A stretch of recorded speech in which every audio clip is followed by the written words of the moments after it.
I am going to share with you a secret ancient folding technique invented 2 years ago by Yami Yamauchi. Okay? Highly secretive. Don't share it with anyone, because if you do, then it won't be a secret anymore. Okay?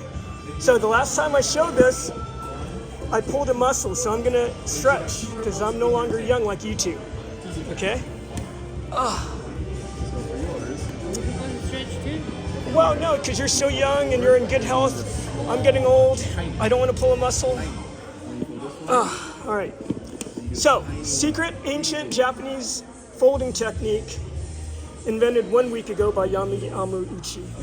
Okay? 1, 2.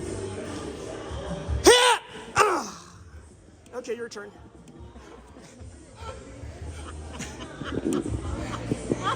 See what you're missing out on?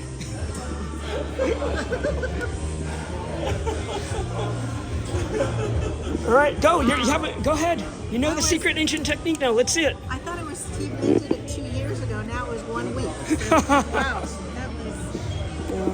Well, life is about change. Did you do it? I didn't even see. I thought you said what do you have to spread? You told me you do. Paper folding is very intense. Yeah? Now we have these bottom piece right here on the bottom. Yeah. Well done. Very good. All right. Continuing on, you're going to flip it over. Fold it in half like a little fortune teller. You see how the points come together? And then you're going to lay it down flat. Okay? You should have 2 layers on the left, 2 layers on the right.